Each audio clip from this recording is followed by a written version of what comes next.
Para uma maior imersão, escute este episódio de fones de ouvido. Antes de começar o episódio, não se esqueça de nos seguir no Instagram, @pesadelos.cast, no Twitter, @pesadeloscast, e curtir nossa página no Facebook. Aproveite o episódio e tenha bons pesadelos.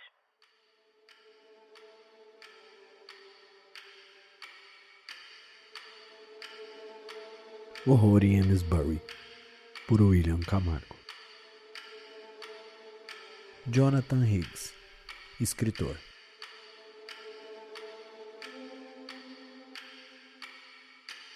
No auge do inverno, mergulhei em meu mais profundo bloqueio criativo.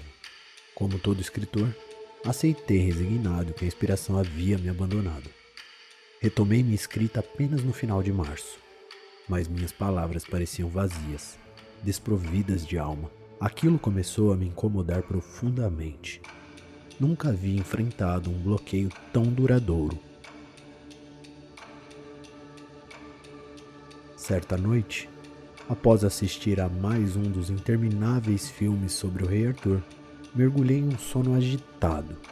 Sonhei com Stonehenge, com suas pedras misteriosas que pareciam sussurrar segredos ancestrais.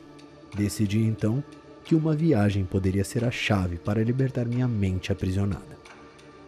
Parti para Amesbury, a cidade mais próxima do Stonehenge. Lá, deparei-me com duas opções para explorar a região e a sua história: agências de turismo e uma antiga ordem de monges em uma abadia localizada a 1 hora de Amesbury, na cidade de Glastonbury. Movido por uma inquietude e curiosidade insaciável, optei pela experiência mais imersiva possível, escolhendo passar alguns dias na abadia do século XII. Mas o que encontrei ali foi além de qualquer expectativa. A viagem transcorreu sem incidentes e eu cheguei a Amesbury. Fiz minha hospedagem e ao final da tarde embarcaria em um trem rumo a Glastonbury.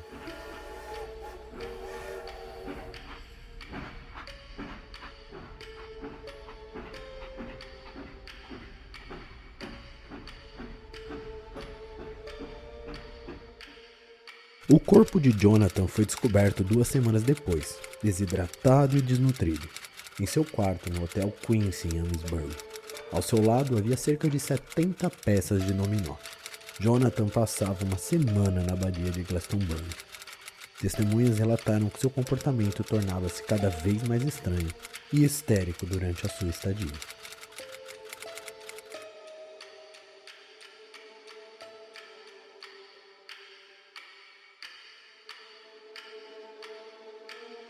Ernest Goodman, repórter. Amesbury, desde os tempos do Rei Arthur, havia permanecido em relativo anonimato. Contudo, recentemente, a cidade fora lançada sob os holofotes devido a uma série de eventos macabros. Para compreender a verdade por trás dos horrores que assolavam Amesbury, era necessário revisitar o século XII, quando a abadia de Glastonbury, localizada a 85 km de Amesbury, não estava em ruínas.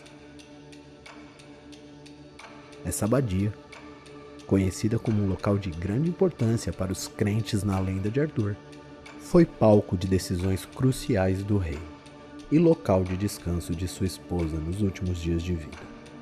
Amesbury sempre fora conhecida como a cidade mais próxima do Stonehenge, o que lhe conferiu o título de cidade do Stonehenge. No início dos anos 90, no entanto, uma série de assassinatos chocantes despertou a atenção da imprensa. 4 recém-nascidos foram sequestrados do hospital municipal em uma única noite, apenas para serem encontrados posteriormente sob circunstâncias dantescas. Suas peles foram removidas de seus rostos, assim como os pés e mãos, e seus corpos foram marcados com estranhas pinturas de origem celta.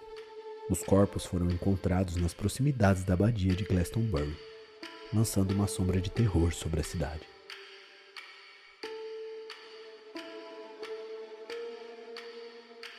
Ernest foi descoberto morto em seu quarto de hotel em Glastonbury. Sua viagem até lá visava encontrar especialistas capazes de decifrar as pinturas nos corpos das crianças. O repórter foi encontrado nu, asfixiado por uma gravata pendurada em uma viga no quarto. O relatório do legista revelou que Ernest estava em lactação, o que intrigou as autoridades, uma vez que não havia indícios de drogas feminizantes em seu corpo.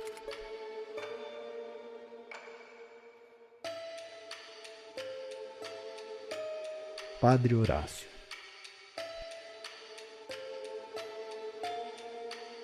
Dia 1.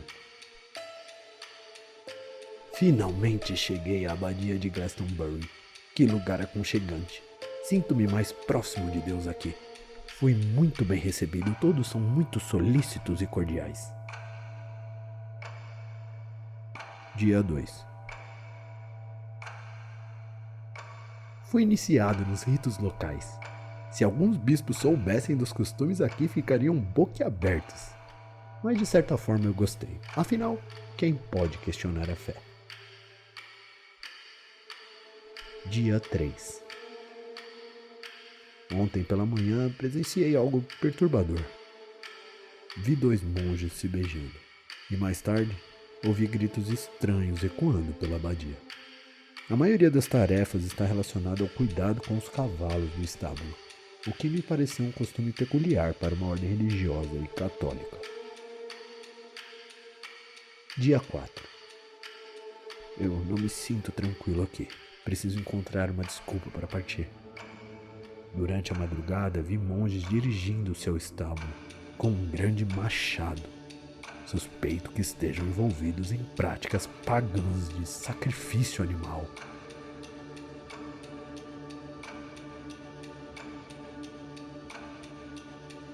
Dia 5. Na madrugada passada, explorei a biblioteca restrita e deparei-me com manuscritos e pergaminhos em uma língua desconhecida para mim. Havia também um desenho perturbador de um grande cálice. Algo me deixou profundamente inquieto. Além disso, notei um monge que há alguns dias exibia uma grande barriga sob seu hábito. E agora parece magro. Não consigo explicar esse fenômeno.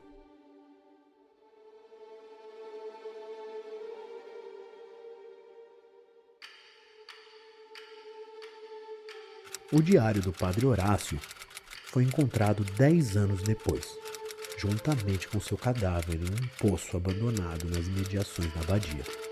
Devido ao avançado estado de decomposição, não foi possível determinar a causa da morte.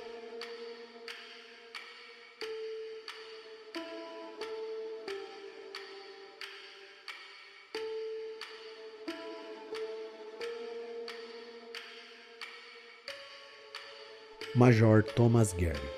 Relatório de investigação, caso 1244.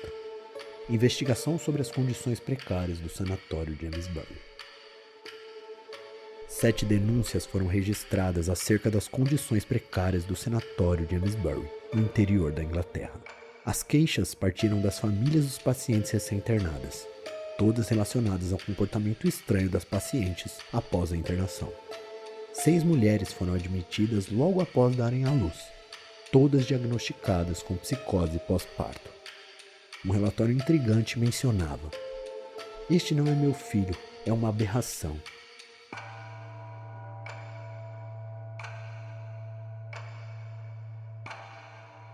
Uma investigação mais profunda revelou que, embora os registros indicassem 6 partos, houve na verdade 7.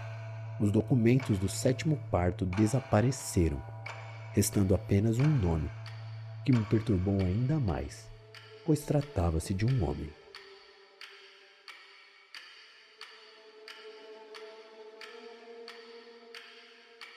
Major Thomas deu entrada no sanatório de Amesbury 2 dias depois de visitar o necrotério. Viveu por mais 5 anos até ser encontrado desnutrido em seu quarto, 2 semanas antes do fechamento do sanatório. No local haviam estranhos desenhos de seres com cabeça de cavalo e corpo de criança.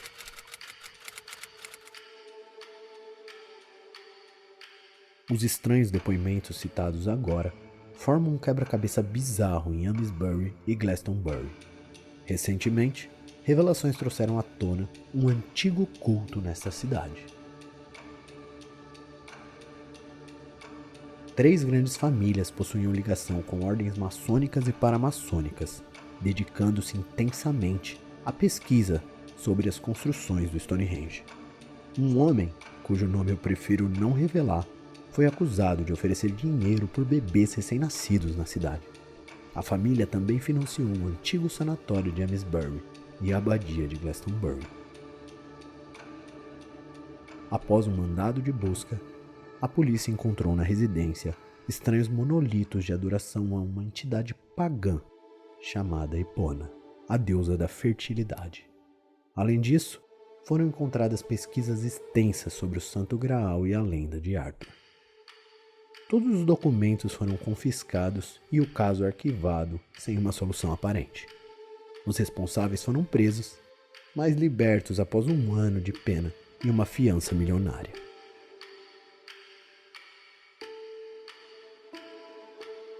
Após algum tempo estudando, tirei minhas próprias conclusões. O escritor, Jonathan, foi encontrado em seu quarto, e o que mais me chamou a atenção foram as 70 peças de dominó, coincidentemente correspondendo ao número de rochas do Stonehenge. O repórter, Ernest, provavelmente se matou, mas a lactação sem drogas feminizantes me deixou perplexo. Talvez um mero contato com a deusa da fertilidade tenha o afetado. O padre Horácio disse ter visto um monge com barriga sobressalente, que depois desapareceu. Isso confirma o estranho acontecimento com Ernest? Não sei. E por fim, Major Thomas, que após visitar o necrotério deu entrada no sanatório. O que ele viu lá? Talvez um corpo de um dos natimortos das mulheres? E onde está esse feto, afinal? Não sei, mas ficou claro que pessoas importantes estão envolvidas, tentando ocultar algo. Uma coisa é fato.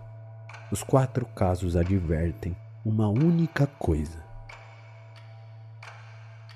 Não se investiga Amesbury.